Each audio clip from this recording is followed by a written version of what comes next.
So welcome to day two. Now, day two is a really fun one. This is about practicing the skill of wanting. So again, we talked about yesterday how if you don't spend a bit of energy and invest a bit of energy in time traveling forward, you will be setting your goals from a more contracted, more limiting space, right? You're not seeing all of the possible doors, all of the possible avenues that you can go down.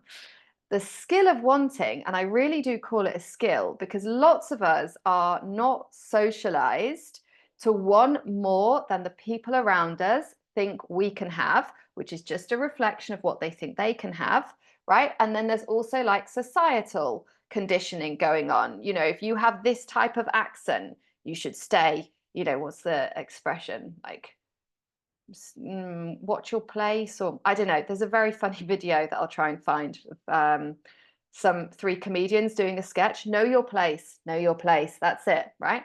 And what we want to start to do is to say, no, I decide where my place is, right? I am not going to fight for a place.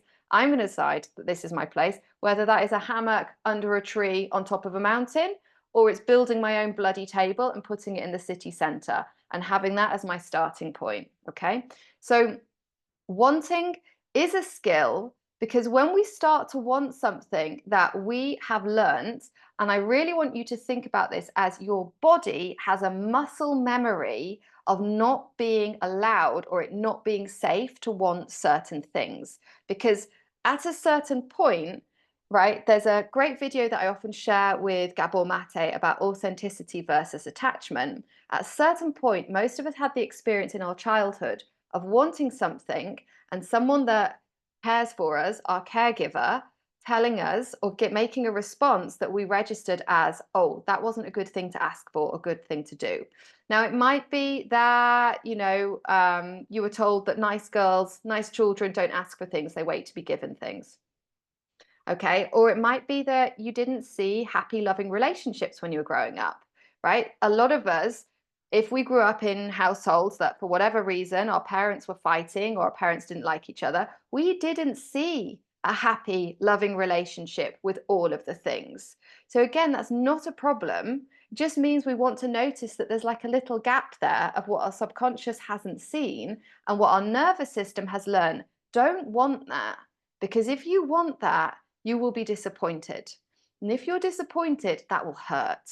And remember, we don't really want to be in pain. We don't want to experience humiliation, right?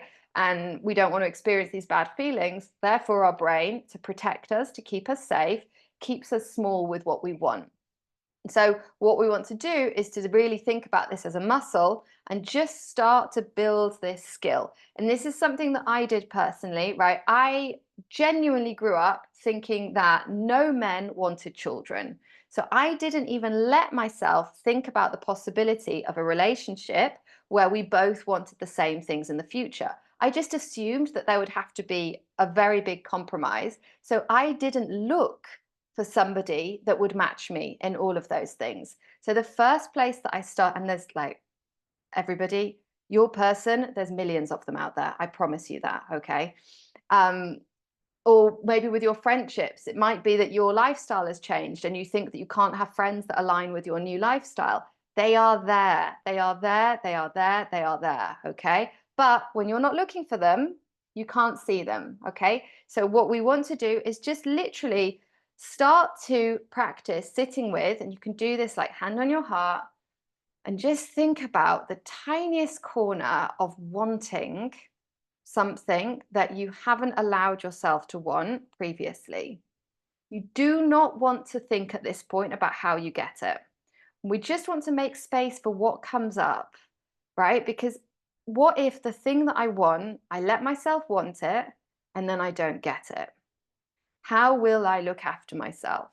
How will I make space, right? When I started dating, I was fully open for whatever happened. I was just in it for the experience. And I thought, okay, I'm going to really enjoy the fun bits. And I'm going to have a little protocol and a ritual to look after myself for when things don't work out, right? And I'm going to process my emotions. I'm going to evaluate, what does this mean? What do I want to learn from this? What will I take with me to the next experience? And thought about those things ahead of time. If you are wanting to be more visible with your business or with social media, how are you going to make space for that nervous system regulation after you have put yourself into situations where you are a bit more vulnerable, or Rita is dreaming very funnily in the corner there. How are you going to care for yourself?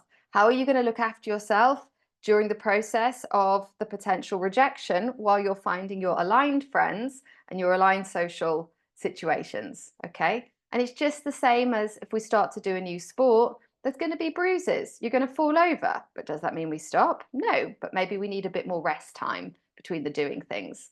So let me know again, as always, if you're watching this in the community, post underneath. If you're watching this somewhere else, post around it. And if you're seeing this inside our membership, bring it to coaching, right? Don't struggle alone. Come and get coached. That's what I'm here for.